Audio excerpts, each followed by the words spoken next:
minta kesediaan daripada anak murid kita lanjut.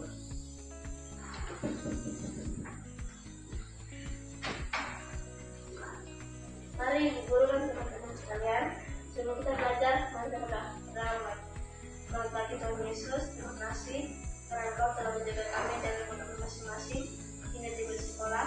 Sekarang kami mau belajar, dan tolonglah kami agar kami boleh belajar menurut kehendak. Inilah doa kami, amin. Terima kasih untuk kejadian yang seperti kita lanjut.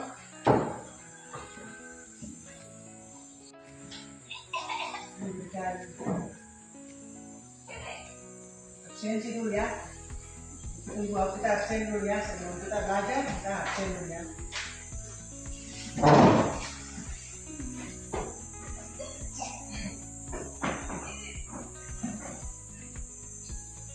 Jessica, Jean, Hadir Ibu.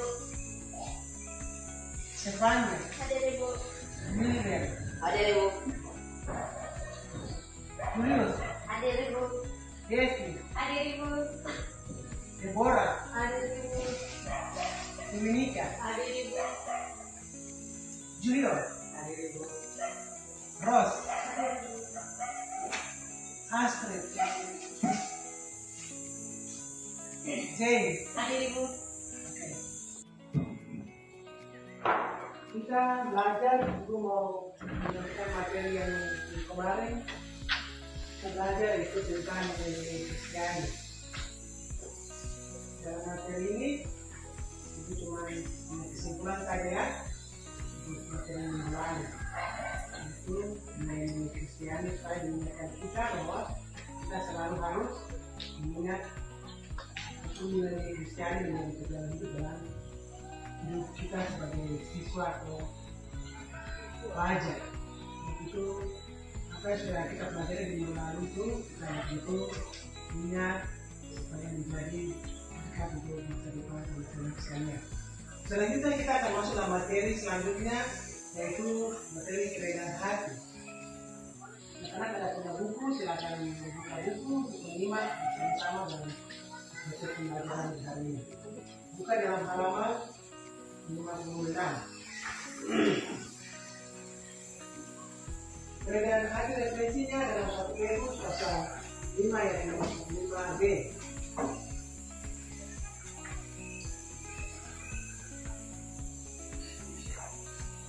Ada yang terbuka? Oke, terima kasih. Ibu akan menyimaknya bersama-sama kepada semua. Tujuan kita belajar ini untuk memberikan pemahaman dalam proses kerendahan hati bagi kita semua. Jadi bagi siswa kelas 7. Untuk itu kerendahan hati ini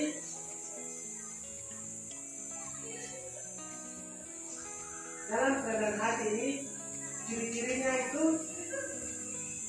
sangat penting baik bagi remaja Kristen. Karena di dalamnya itu ada roh takut Tuhan toh, yaitu dimana takut akan Tuhan dan yang dilakukan hidup padanya taat kepada Tuhan dan melakukan perintah dan ajarannya, menghindari kemegahan diri sendiri dan menyombongkan diri. Sedangkan itu adalah kerendahan hati bagi kita semua ya, kepada saat sekarang ini kepada kita semua. Itu anak-anak yang pada saat ini kita boleh belajar bersama-sama dengan kerendahan hati. Kerendahan hati atau humility berasal dari kata humus, artinya tanah atau bumi. Secara khusus pada Kejadian 3:9 dikatakan, ingatlah bahwa kamu adalah debu dan kamu akan kembali menjadi debu.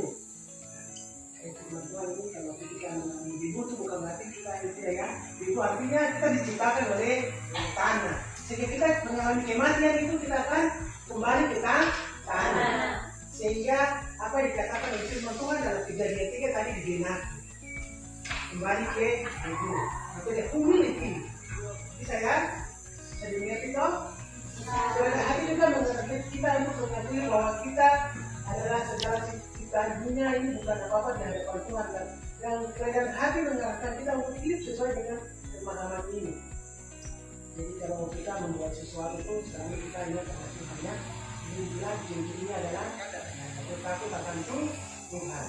Sehingga kerendahan hati yang lahir dari pengenalan akan diri sendiri dan Tuhan, mengenalkan diri sendiri itu mengacu pada kesadaran bahwa segala yang baik pada kita datang dari Allah dan milik Allah. Kesadaran akan hal itu membawa kita pada kebenaran, yaitu bahwa kita ini bukan apa-apa, yang Allah adalah segalanya. Hati nurani, ya, kesadaran akan yang benar dan salah, kemampuan secara mentalitas yang dikasihkan hukum, norma dan aturan Tuhan. Kalau kesadaran akan yang benar dan salah itu adalah merupakan unsur yang terkait dalam hati nurani manusia. Sehingga apa yang kita buat, apa yang kita lakukan di hari-hari itu tertuntun karena kita mengandalkan Tuhan. Tertuntun karena kita melakukan segala sesuatu itu dituntun oleh Tuhan. Itu dikatakan kita sadar bahwa apa yang saya buat di hari ini betul-betul tertuntun oleh Tuhan. Yang kedua, secara mentalitas kita ini, perbuatan hidup kita ini, fisik kita ini, itu kita mengaplikasikan dengan satu sumber hukum yang ada terjadi dengan sekolah. Perbuatan hidup kita ini, fisik kita ini, itu kita mengaplikasikan dengan satu sumber hukum yang ada terjadi dengan sekolah, di mana kita berada, kita sekolah, kita belajar di rumah, pasti ada aturan yang dibuat oleh orang tua. Kalau di tingkat masyarakat itu juga ada aturan. Misalnya satu contoh, kalau ada kita dan ini, itu kan ya boleh kita beri begitu satu contoh, ya. Itu kan norma yang kita harus ingat. Kita menghargai, mentoleransikan hidup beragama di mana kita berada. Untuk itu hati nurani yang akan menjadi kita mengambil keputusan yang baik dan benar. Kata hal itu juga bisa terjadi di hati nurani kita diterangi oleh firman Allah. Semua yang kita buat itu diterangi dengan firman Allah. Apa yang kita buat di hari ini, apa yang kita kaitkan dengan kerendahan hati di hari ini, itu berkaitan dengan perjalanan kita di hari-hari. Apa yang kita buat itu tertuntun dan kita merasakan kerendahan hati itu dalam hidup kita. Sehingga dua unsur yang tadi benar, kesadaran akan yang benar dan salah itu terjadi. Artinya ketika kita melangkah bahwa itu tidak baik, kita jangan melakukan itu. Tapi kita punya kesadaran yang benar. Kalau kita melakukan itu salah, berarti kita sudah melanggar apa yang dikatakan norma dalam norma perjalanan kita. Sehingga pelajaran di hari ini mengingatkan kita untuk masuk dalam kagum itu kerendahan hati mempunyai penekanan utama dalam ajaran Yesus. Ia tidak hanya mengajarkan prinsip-prinsip kerendahan hati, namun ia mempraktekannya. Ia mengajar sekaligus menjadi panutan dalam hal kerendahan hati. Yesus selalu mengakui kebesaran Allah di depannya. Ia melayani murid-muridnya dan memanggil mereka sahabat. Bahwa Yesus punya murid-murid sebagai sahabat, apalagi kita ini semua anak-anak Tuhan. Kita juga adalah bagian dari sahabat yang Yesus katakan dalam pelajaran kita ini. Demikian pelajaran kita di pagi hari ini.